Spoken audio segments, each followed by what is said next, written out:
IFO chapi wo chapi wo chapi chapi wo nkịta nyara akpa chiagwụ n'ọhịa. Ndị be anyị, o nwere akụkọ m ga-akọrọ unu ga-azanụ m si m kọọrọ anyị ka obi dị anyị mma. Ngwa nkwụ ya ọzọ na-esi m kọọrọ anyị ka obi dị anyị mma. Ndị be anyị, o nwere akụkọ m ga-akọrọ unu kọọrọ anyị ka obi dị anyị mma. O ruru otu mgbe, unu asịkwa m otu mgbe wee ruo. Igbo ndị ọma njem ọnụ, ekele m unu. Aha m bụ Odoziakụ Ijeọma Mmadụ, mana ịkpọkwa m Oriakụ, aga m ezazi enwe nke inye mma hapụ.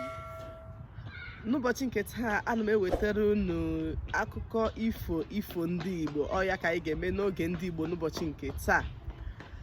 Na-atụfughị oge ọbụla, ngwa ka anyị gbapụ ya bụ onyonyo n'ọsọ.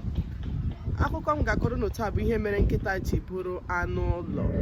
Iwe wekwala unu, aga m na-asụtụkwa bekee na ya maka na imezi onyonyo nke na-akpọ editing n'asụsụ bekee. Mana mgbe mbụ, ụmụ anụmanụ niile bi n'ọhịa. In the past, all animals lived in the forest, or all the animals used to live in the forest. Nke ọbụla chọrọ gị kpọọ ya bekee agbara arịnga m tabiri ire. Na mgbe mbụ, ụmụ anụmanụ niile bibu n'ime ọhịa. Ha niile ewekọọ mgbamgba gbakọọ. So one day they all decided to come together. Gịnị mere ha jiri gbakọọ? Ihe ha jiri gbakọọ bụ na ha ga-etikọta aka ọnụ bịa lụsị ọgụ, bịa lụsị onye iro ha ọgụ. Onye bụkwa na onye iro ha? Dinta. So they all gathered together one day to discuss their common enemy. And who is their enemy? The hunter. Dinta bụ hunter n'asụsụ bekee.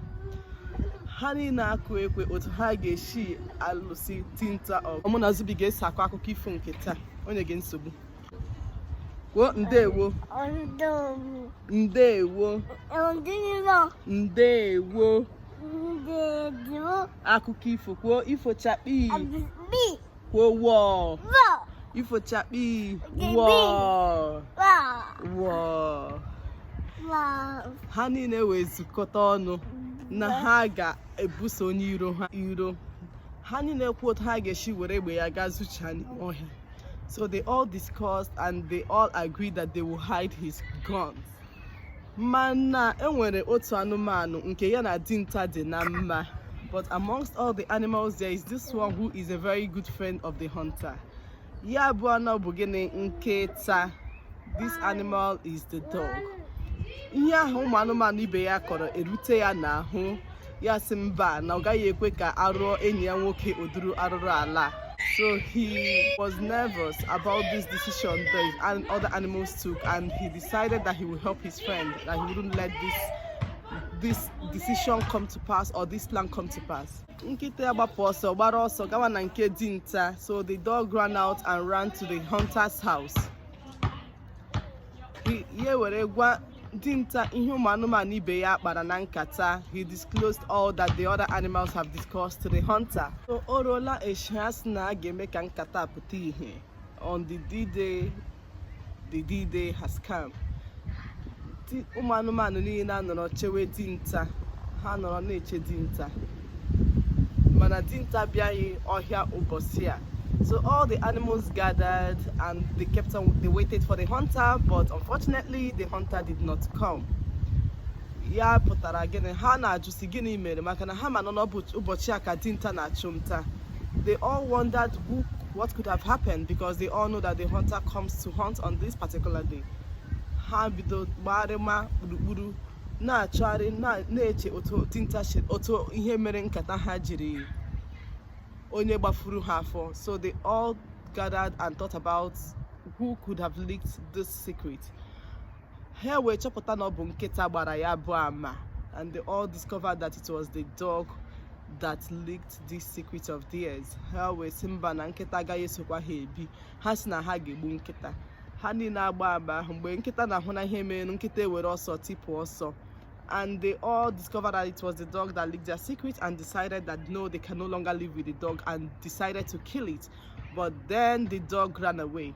Nkịta were ọsọ gbapụ, gbara ọsọ gbaga na nke dinta, and the dog ran to the hunter's house. Dinta wee nabata ya. The hunter welcomed him. dinta were nabata ya na ọzọ na nke dinta ahụ ọtụtụ afọ. Oge ruola mgbe dinta chọrọ ka ọ ga-achịwakwa n'ime ọhịa ọzọ. And this dog lived with the hunter for a long time. After a while, the hunter told him it's time to go back to the forest. Mana nkịta wee sị ya mba na ụlọ na mmadụ amana ahụ. And he told the dog told him that no, he now prefers to live with humans, that he's used to living with humans. Ota ka nkịta si bidozi biwe n'ụlọ mmadụ na ọzọ na nke mmadụ site na ọsọ gbara gbakwute dinta. And that was how the dog started living with human beings, from running to the hunter's house and then living it permanently. Ya mere ọ bụ ihe a mere nkịta ji bụrụ anụ ụlọ n'ụbọchị nke taa. And that is why that is how the dog became a domestic animal. Enwere m obiọma na akụkọ m kọrọ meru na obiọma. I hope you enjoyed this story time with me. Let me know what you think about it, and I hope you love it. Please, if you're not yet subscribed to the channel, please subscribe, hit the red subscribe button, and I'll definitely see you all some other time. Until then, remain blessed. Enwere m obiọma na akụkọ m kọrọ meru na obiọma. Ya bụ na ọ bụrụ na ị bịanyebere ya aka na nke na-akpọ subscribe button n'asụsụ bekee, biko bịanyere anyị aka ka anyị na-eme ka ihe mgbasa ozi nke a na-agalite n'iru, ka anyị na-akwalite asụsụ Igbo anyị, na ọ bụ ya ka anyị nwere. Onwe ya asụsụ ọzọ anyị nwere. Biko gwa onye nọ gị n'aka jụọ ya n'ọsụọla Igbo taa. Gị nwa na-ele m ịsụọla Igbo taa.